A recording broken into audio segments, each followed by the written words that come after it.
हरे कृष्णा। आप सभी को कामिका एकादशी की हार्दिक शुभकामनाएं। भगवान श्री हरि विष्णु और माता लक्ष्मी की कृपा सदैव आप और आपके समस्त परिवार पर बनी रहे। दोस्तों, कामिका एकादशी का व्रत 31 जुलाई 2024 बुधवार को है। सावन मास की कृष्ण पक्ष की एकादशी, जिसे कामिका एकादशी कहा जाता है। इस व्रत को धारण करने मात्र से समस्त प्रकार की कामनाएं पूर्ण हो जाती हैं।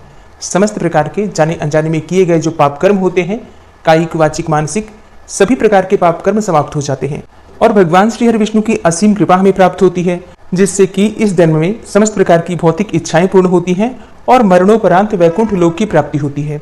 तो अगर आप एकादशी का व्रत धारण करते हैं, अत्यंत ही श्रेष्ठ है। मान लीजिए कि किसी कारणवश अगर आप एकादशी का व्रत नहीं भी कर पाते हैं, तो भी एकादशी के दिन आपको भगवान श्री हरि विष्णु की पूजा करनी चाहिए, मंत्रों का जप करना चाहिए और व्रत की कथा सुननी चाहिए। इससे भी आपको भगवान श्री हरि विष्णु की असीम कृपा प्राप्त हो जाती है। इस बार का जो एकादशी का व्रत है सर्वार्थ सिद्धि योग में है। तो अगर आप एकादशी व्रत के दिन कोई भी उपाय करते हैं, पूजा पाठ करते हैं, मंत्रों का जप करते हैं, तो उसका फल आपको कई गुना होकर प्राप्त होता है। और किसी कामना से अगर आप पूजा कर रहे हैं, तो ऐसे में आपकी कोई भी कामना हो भगवान श्री हरि विष्णु की कृपा से पूर्ण हो जाती है। तो व्रत करें या ना करें, भगवान श्री हरि विष्णु की पूजा अवश्य कीजिए। आज की वीडियो में आप सुनने वाले हैं कामिका एकादशी व्रत की कथा। इसके साथ ही पारण के शुभ मुहूर्त की भी संपूर्ण जानकारी दी जाएगी। पूजा की संपूर्ण विधि आपसे शेयर करने वाली हूँ, तो वीडियो को अंत तक जरूर देखिए। तो सबसे पहले सुनते हैं कामिका एकादशी व्रत की कथा। कुंती पुत्र धर्मराज युधिष्ठिर कहने लगे कि हे भगवान, आषाढ़ मास की शुक्ल पक्ष की देवशयनी एकादशी तथा चातुर्मास महात्मा मैंने भली प्रकार से सुना। अब कृपा करके श्रावण मास की कृष्ण पक्ष की एकादशी का क्या नाम है, सो बताइए। श्री कृष्ण भगवान कहने लगे कि हे युधिष्ठिर, इस एकादशी की कथा एक समय स्वयं ब्रह्मा जी ने देवर्षि नारद जी से कही थी। आज मैं वही कथा तुमसे कहता हूं, तुम ध्यान पूर्वक सुनो। एक समय नारद जी ने ब्रह्मा जी से पूछा था कि हे पितामह, श्रावण मास के कृष्ण पक्ष की एकादशी की कथा सुनने की मेरी बड़ी प्रबल इच्छा है। उसका क्या नाम है, क्या विधि है और उसका महात्म्य क्या है, सो कृपा करके कहिए। नारद जी के ये वचन सुनकर ब्रह्मा जी ने कहा, हे नारद, लोकों के हितों के लिए तुमने बड़ा ही सुंदर प्रश्न किया है। श्रावण मास की कृष्ण पक्ष की एकादशी का नाम कामिका एकादशी है। उसके सुनने मात्र से वाजपेय यज्ञ का फल मिलता है। इस दिन शंख, चक्र, गदाधारी विष्णु भगवान का पूजन होता है, जिनके नाम श्रीधर, हरि, विष्णु, माधव, मधुसूदन है। उनकी पूजा करने से जो फल मिलता है सो सुनो। जो फल गंगा, काशी, नैमिषारण्य और पुष्कर स्नान से मिलता है, वह विष्णु भगवान के पूजन से प्राप्त हो जाता है। जो फल सूर्य और चंद्र ग्रहण पर कुरुक्षेत्र और काशी में स्नान करने से, समुद्र, वन सहित पृथ्वी दान करने से, सिंह राशि के बृहस्पति में गोदावरी और गंडकी नदी में स्नान करने से भी प्राप्त नहीं होता है, वह भगवान विष्णु के पूजन से प्राप्त हो जाता है। जो मनुष्य श्रावण मास में भगवान का पूजन करते हैं, उनसे देवता, गंधर्व और सूर्य आदि सभी पूजित हो जाते हैं। अतः पापों से डरने वाले मनुष्यों को कामिका एकादशी का व्रत और भगवान श्री हरि विष्णु का पूजन अवश्यमेव करना चाहिए। पाप रूपी कीचड़ में फंसे हुए और संसार रूपी समुद्र में डूबे मनुष्यों के लिए इस एकादशी का व्रत और भगवान विष्णु का पूजन करना अत्यंत आवश्यक है। इससे बढ़कर पापों के नाशों का कोई उपाय नहीं है। हे नारद, स्वयं भगवान ने यही कहा है कि कामिका के व्रत से जीव कुयोनि को प्राप्त नहीं होता। जो मनुष्य इस एकादशी के दिन भक्ति पूर्वक तुलसी दल विष्णु भगवान को अर्पित करते हैं, वे संसार के समस्त पापों से दूर रहते हैं। विष्णु भगवान रत्न, मोती, मणि तथा आभूषण आदि से इतने प्रसन्न नहीं होते जितना कि तुलसी दल से। तुलसी दल पूजन का फल 4 भार चांदी और 1 भार स्वर्ण के दान के बराबर होता है। हे नारद, मैं स्वयं भगवान की अति प्रिय तुलसी को सदैव नमस्कार करता हूँ। तुलसी के पौधे को सींचने से मनुष्य की सब यातनाएं नष्ट हो जाती हैं। दर्शन मात्र से सब पाप नष्ट हो जाते हैं और तुलसी के स्पर्श मात्र से मनुष्य पवित्र हो जाता है। कामिका एकादशी की रात्रि को दीपदान तथा जागरण के फल का महात्म्य चित्रगुप्त भी वर्णन नहीं कर सकते। जो इस एकादशी की रात्रि को भगवान विष्णु के मंदिर में दीपक जलाते हैं, उनके पितर स्वर्गलोक में अमृत पान करते हैं तथा जो मनुष्य घी या तेल का दीपक जलाते हैं, वे 100 करोड़ दीपकों से प्रकाशित होकर सूर्यलोक को जाते हैं।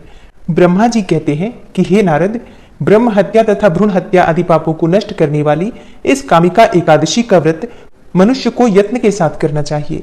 कामिका एकादशी के व्रत का महात्म्य श्रद्धा से सुनने और पढ़ने वाला मनुष्य सभी पापों से मुक्त होकर विष्णु लोक को प्राप्त होता है। भगवान श्री कृष्ण कहते हैं, हे युधिष्ठिर, अब इस कामिका एकादशी की कथा का वर्णन करता हूं, उसे ध्यान पूर्वक सुनो। एक गांव में एक वीर क्षत्रिय रहता था। एक दिन की बात है, किसी कारणवश उसकी एक ब्राह्मण से हाथापाई हो गई और इस हाथापाई में ब्राह्मण की मृत्यु हो गई। अपने हाथों मरे हुए उस ब्राह्मण की क्रिया उस क्षत्रिय ने करनी चाहिए, परंतु पंडितों ने उसे क्रिया में शामिल होने से मना कर दिया। ब्राह्मणों ने बताया कि तुम पर ब्रह्म हत्या का दोष है, पहले प्रायश्चित कर लो, फिर इस पाप से मुक्त होने के बाद ही हम तुम्हारे यहाँ भोजन करेंगे। इस पर क्षत्रिय ने पूछा कि इस पाप से मुक्त होने के क्या उपाय हैं। तब ब्राह्मणों ने बताया कि श्रावण मास के कृष्ण पक्ष की एकादशी, जिसे कामिका एकादशी कहा जाता है, उस एकादशी को भक्ति भाव से भगवान श्रीधर का व्रत एवं पूजन करके ब्राह्मणों को भोजन कराकर सदक्षिणा के साथ आशीर्वाद प्राप्त करने से इस पाप से मुक्ति मिलेगी। ब्राह्मणों द्वारा बताई गई विधि से उस क्षत्रिय ने विधि पूर्वक इस व्रत को किया और भगवान श्रीधर का पूजन किया। और उसी दिन व्रत करने वाली रात्रि में भगवान श्रीधर ने क्षत्रिय को दर्शन देकर कहा कि तुम्हें ब्रह्म हत्या के पाप से मुक्ति मिल गई है। इस व्रत के करने से ब्रह्म हत्या आदि के सभी पाप नष्ट हो जाते हैं और यह लोक में सुख भोग कर प्राणी अंत में विष्णु लोक को प्राप्त करता है। भगवान श्री कृष्ण कहते हैं, हे युधिष्ठिर, इस व्रत को करने से मनुष्य की कुयोनि से मुक्ति मिल जाती है। इस कथा के सुनने मात्र से वाजपेयी यज्ञ का फल प्राप्त होता है और इस कथा और महात्म के श्रवण और पठन मात्र से मनुष्य स्वर्ग लोक को प्राप्त करते हैं। और अब आप सुनेंगे एकादशी माता की कथा। एकादशी का व्रत एकादशी माता की कथा सुने बिना अधूरा ही माना जाता है, इसलिए पूरे श्रद्धा भाव से एकादशी माता की कथा भी जरूर सुननी चाहिए। एकादशी माता की कथा के अनुसार मुर नामक एक दैत्य था। रावण और कंस की तरह वो भी बड़ा आतंक मचाता था और स्वर्ग में देवों सहित सभी को पीड़ा देता था। सब लोग उससे रक्षा मांगकर श्रीमन नारायण की शरण में गए। भगवान ने कहा, मैं उसे संभालता हूं, तुम चिंता मत करो। सभी देवताओं को आश्वासन देकर भगवान मुर के साथ युद्ध करने लगे, लेकिन अपनी सारी शारीरिक शक्ति लगाकर भी भगवान विष्णु कुछ नहीं कर सके। भगवान को युद्ध के मैदान से पलायन करना पड़ा। तब वे हिमालय की एक गुफा में जाकर छुप गए। मुर भी उनका पीछा करते हुए वहीं पहुंच गया। भगवान ने ध्यान करना शुरू किया और उनके मन से एक शक्ति उत्पन्न की, उनकी मानसिक शक्ति, और इस शक्ति ने बाहर आकर मुर को अपनी तलवार से मार डाला। हम जानते हैं कि शरीर में 10 इंद्रियां हैं, 5 ज्ञानेंद्रिय और 5 कर्मेंद्रिय। 11वीं इंद्रिय है मन। संस्कृत में एकादशी का अर्थ है 11। चूंकि यह देवी उनके मन अर्थात भगवान की 11वीं इंद्रिय से निकली थी, इसलिए भगवान ने उन्हें एकादशी के नाम से पुकारा। एकादशी माता की उत्पत्ति का दिन उनके नाम से ही जाना जाने लगा। माता एकादशी के अंतिम चरण के दौरान उत्पन्न हुई थी, इसलिए इसे जयंती कहते हैं, और उन्होंने द्वादशी के पहले चरण के दौरान दैत्य को मार डाला था, इसे स्मरंती कहते हैं। अब एकादशी के दिन व्रत क्यों करना चाहिए, भोजन क्यों नहीं करना चाहिए, तो इस बारे में भगवान ने घोषणा की कि एकादशी के दौरान देवी के इस महान कार्य के कारण पूरे जगत में कोई भी पाप नहीं रहेगा। लेकिन पाप तो पहले से ही है। जब उसने यह सुना तो पाप पुरुष आश्रय की तलाश में इधर उधर भागने लगा। एकादशी के दौरान वह कहां रहेगा? वह जहां भी गया सभी ने उसे आश्रय देने से इनकार कर दिया। तब अंत में भोजन अर्थात अन्न एकादशी के दौरान उसे आश्रय देने के लिए सहमत हो गया। इसके बारे में एक श्लोक है, यानि कानि च पापानि ब्रह्म हत्यादिकानि च अन्नमाश्रित्य सर्वाणि तिष्ठन्ति हरिवासरे अघम स केवलम भुंक्ते यो भुंक्ते हरिवासरे।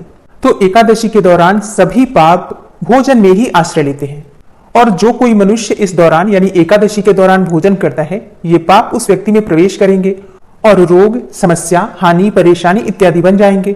इसलिए एकादशी के दिन व्रत धारण करना चाहिए। भगवान विष्णु ने कहा कि जो भी मनुष्य एकादशी के दिन व्रत धारण करेगा उसके समस्त पाप नष्ट हो जाएंगे और उसे अंत में विष्णु लोक की भी प्राप्ति होगी।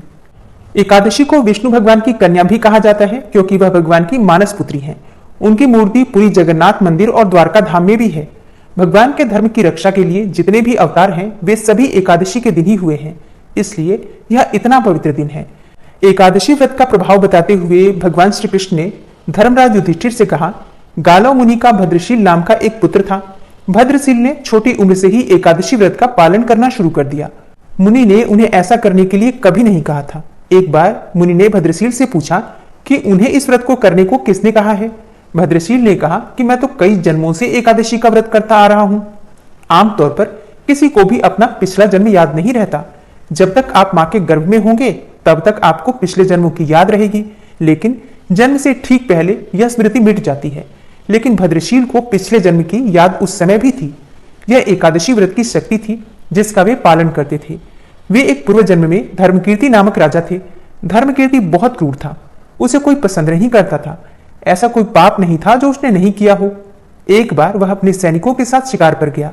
उसने एक हिरण को देखा और अपने सैनिकों को उस हिरण को चारों ओर से घेरने के लिए कहा। राजा ने कहा कि जो भी उस हिरण को भागने देगा उसका पूरा परिवार मार डाला जाएगा। हिरण ने यह सुना और सोचा, बेचारे सैनिक, मैं उनमें से किसी को कुछ भी नहीं होने दूंगा। हिरण राजा के पास से निकल भागा। राजा ने हिरण का पीछा किया। सूर्यास्त होते राजा एक घने जंगल के अंदर फंस गया। हिरण कहीं दिखाई नहीं दे रहा था। राजा ने एक पेड़ के नीचे रात बिताई। उसने दिन भर में कुछ भी नहीं खाया था। उसे चारों ओर से खतरनाक जानवरों के गुर्राने की आवाज भी सुनाई दे रही थी। वह सो भी नहीं सका। राजा ने डर से श्रीहरि परमात्मा से प्रार्थना करना शुरू कर दिया। फिर सुबह होते ही उसकी मृत्यु हो गई। यमदूत आए और उसे यमराज के पास ले गए। यमराज ने पूछा, तुम लोग इन्हें यहाँ क्यों लाए हो? इनका स्थान तो वैकुंठ में भगवान महाविष्णु के बगल में है। यमदूतों ने यमराज से कहा, लेकिन राजन, यह तो महापापी है। यमराज बोला, नहीं, वह सब चला गया है। यह अब बिल्कुल पवित्र है।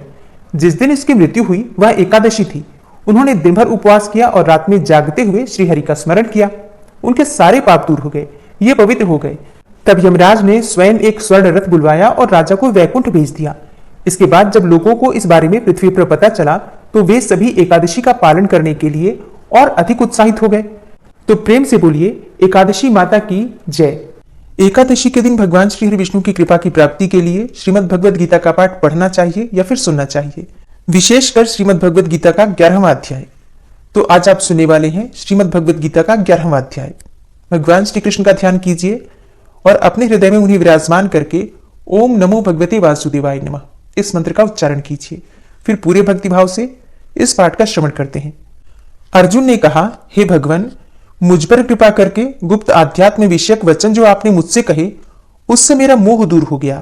हे कमल नेत्र, मैंने जीव की उत्पत्ति, नाश और आपका अक्षय महात्मा आपके मुखारविंद से विस्तार पूर्वक सुना। हे पुरुषोत्तम, हे परमेश्वर, आपने जैसा वर्णन किया आपका वह रूप देखने की मेरी बड़ी प्रबल इच्छा है। तो हे योगेश्वर, हे मधुसूदन, आप यदि मुझे उसको देखने योग्य समझें तो अपना वह अव्यय रूप भी मुझे दिखाइए। श्री भगवान ने कहा, हे पार्थ, नाना प्रकार के, नाना वर्णों के और नाना आकार में मेरे शत शत सहस्त्र सहस्त्र रूपों को देखो। हे भारत, तुम वसु, रुद्र, अश्विनी कुमार, मरुदगण और पहले कभी न देखे थे ऐसे आश्चर्य देखो। हे गुणाकेश, चराचर सहित यह जगत तथा जो देखना चाहो तुम यहां मेरी देह में देख लो, परंतु इन नेत्रों से तुम मुझे नहीं देख सकोगे, इसलिए मैं तुमको दिव्य नेत्र देता हूं, उनसे मेरा दिव्य रूप देखो। संजय ने धृतराष्ट्र से कहा कि हे राजन, इस प्रकार श्री कृष्णचंद्र जी ने अर्जुन से कहा और दिव्य दृष्टि देकर अपना अलौकिक रूप दिखाया। उस विश्व रूप के अनेकों मुख, नेत्र और अद्भुत दृश्य थे और उसमें अनेकों सुंदर सुंदर आभूषण और आयुध सुसज्जित थे। देह पर दिव्य गंध और वस्त्र लगे थे। उस समस्त आश्चर्य में अनंत देव के सब और मुख दिखाई देते थे। आकाश में यदि हजारों सूर्यों की प्रभा एक साथ हो तो उस महात्मा की प्रभा की समता न कर सके। उस समय अर्जुन ने देवाधिदेव के शरीर में अनेकों प्रकार से विकल समस्त जगत को एकत्रित देखा। अर्जुन आश्चर्यचकित हो गया, शरीर रोमांचित हो गया। उसने शीश नवाकर हाथ जोड़कर कहा, हे देव, तुम्हारी देह में सब दोष भिन्न भिन्न प्राणियों के समुदाय, कमलासन पर बैठे हुए देवताओं के ईश ब्रह्मा, संपूर्ण ऋषि और दिव्य सर्पों को मैं देखता हूं। हे विश्वेश्वर, तुम्हारे अनेकों भुज, अनेकों उदर, अनेकों मुख, अनेकों नेत्र हैं। तुम्हारा रूप अनंत है। तुम्हारे अंत तथा आदि को मैं नहीं देखता, किंतु समस्त विश्व में तुम्हारा रूप देखता हूं। तुमको किरीट युक्त गदा, चक्रधारे चारों ओर से दे दीप्यमान, तेजो राशि सर्वत्र चमकते हुए अग्नि तथा सूर्य के भांति प्रकाशवान, दुर्निरीक्ष और अपरंपार देख रहा हूं। मेरे मत से तुम ही ब्रह्म, जानने की वस्तु, विश्व के महान आधार, नित्य सनातन, धर्म के रक्षक पुराण पुरुष हो। मैं आपको आदि मध्य तथा अंत से रहित अनंत शक्ति, अनंत भुज चंद्र, सूर्य नेत्र, जिसके कांतिमान अग्नि के सदृश मुख वाला, अपने तेज से इस संपूर्ण संसार को तपते हुए देख रहा हूं। हे महात्मन, पृथ्वी और आकाश के मध्य की वह अनंत और संपूर्ण दिशाएं आपसे व्याप्त हो रही हैं। आपके इस अद्भुत और उग्र रूप को देखकर तीनों लोग भयभीत हो रहे हैं।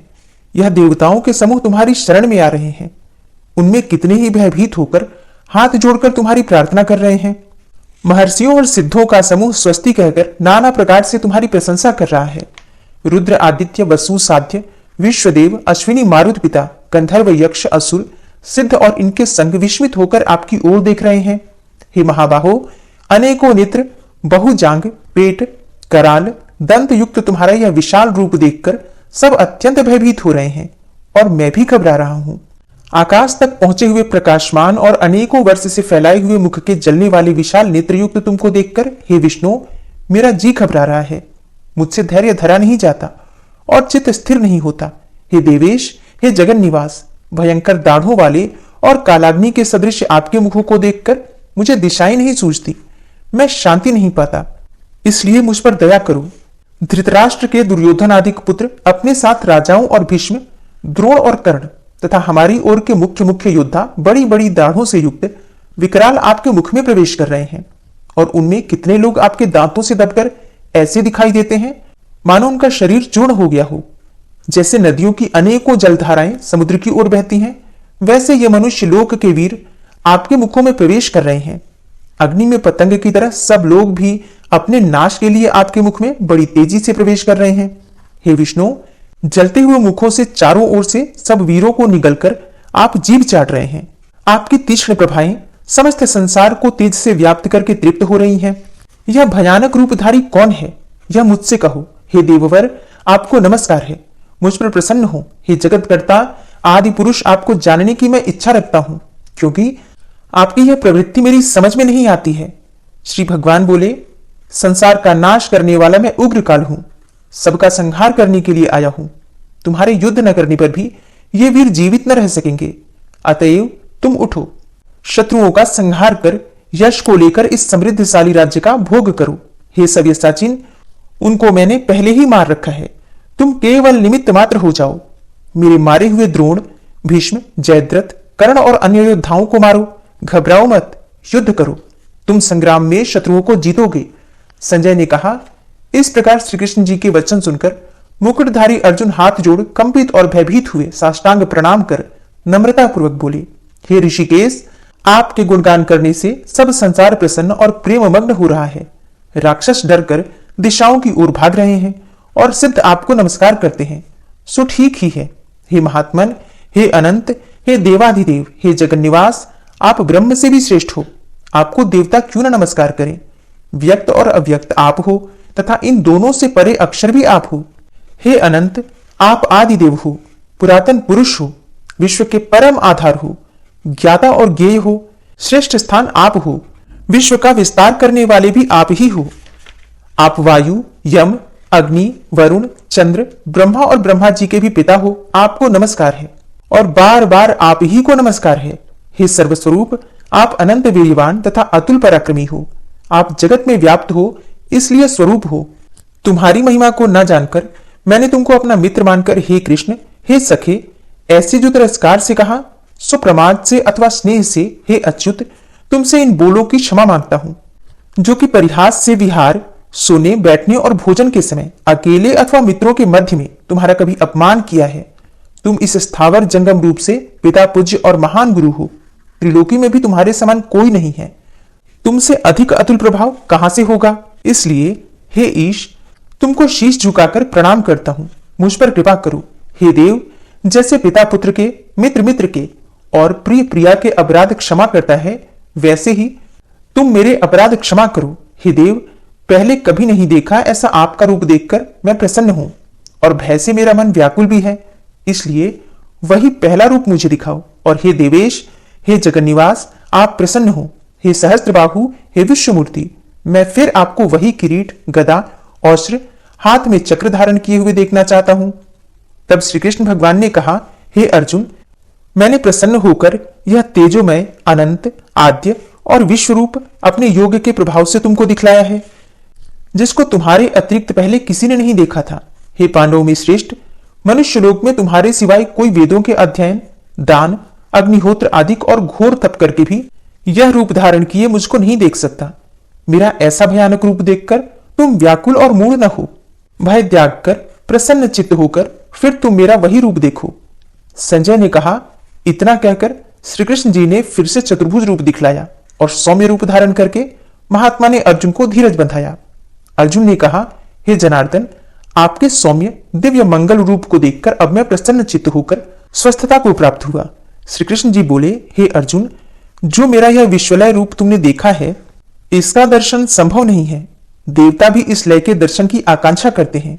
हे अर्जुन, जैसा मेरा लय तुमने देखा है, ऐसे लय को वेदाध्ययन, तप व यज्ञ आदि कर्म द्वारा देखना भी असंभव है। हे अर्जुन, हे परंतप, मेरा जो विश्वलय है इसको मनुष्य अनन्य भक्ति के द्वारा जान सकते हैं और तत्व ज्ञान द्वारा इसमें लीन हो सकते हैं। हे अर्जुन, जो कोई मनुष्य मेरी ही भक्ति के लिए कर्म करते हैं, मुझे सर्वोत्तम मानते हैं, मुझ में भक्ति रखते हैं, सांसारिक संगी से मुख मोड़ चुके हैं, संपूर्ण प्राणी मात्र से वैर त्याग चुके होते हैं, वे ही मुझको प्राप्त हो सकते हैं। प्रेम से बोलिए जगत गुरु भगवान श्री कृष्ण की जय।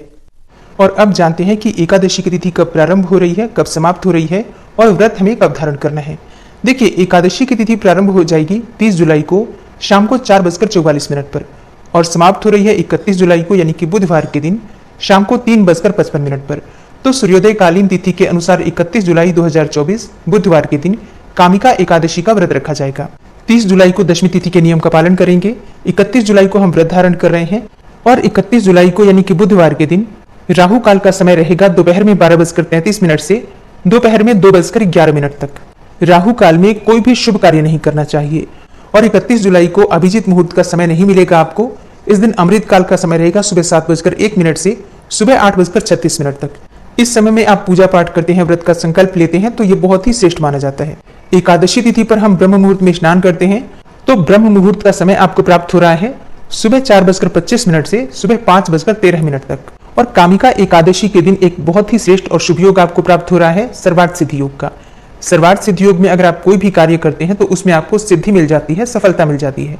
और सर्वार्थ सिद्धि योग का प्रारंभ सुबह 6:01 से 31 जुलाई को होगा और 1 अगस्त को सुबह 6:01 पर समाप्त हो रहा है। मतलब पूरे दिन और रात्रि का 31 जुलाई को एकादशी के दिन हमें सर्वार्थ सिद्धि योग का शुभ और दुर्लभ संयोग प्राप्त हो रहा है, जो कि अत्यंत ही श्रेष्ठ है। तो इस समय में अगर आप पूजा पाठ करते हैं, मंत्रों का जप करते हैं, दान करते हैं या भगवान के नाम का स्मरण कीर्तन करते हैं तो उसका फल आपको कई गुना होकर प्राप्त होगा। इसके अलावा अगर आप कोई भी उपाय करते हैं किसी भी कामना के लिए तो आपकी वो कामना निश्चित ही पूरी होती है। इसलिए इस योग का महत्व बहुत अधिक बताया गया है। अब बात करें पारण के शुभ मुहूर्त के बारे में तो देखिए, द्वादशी तिथि में हम एकादशी व्रत का पारण करते हैं और द्वादशी तिथि प्रारंभ हो रही है 31 जुलाई 2024 को शाम को 3:55 पर और समाप्त हो रही है 1 अगस्त को शाम को 3:29 पर। और एकादशी व्रत का पारण सूर्योदय काल के बाद किया जाता है। सुबह 5:43 से सुबह 8:24 के बीच में पारण करने का यानी कि व्रत खोलने का शुभ मुहूर्त आपको प्राप्त हो रहा है।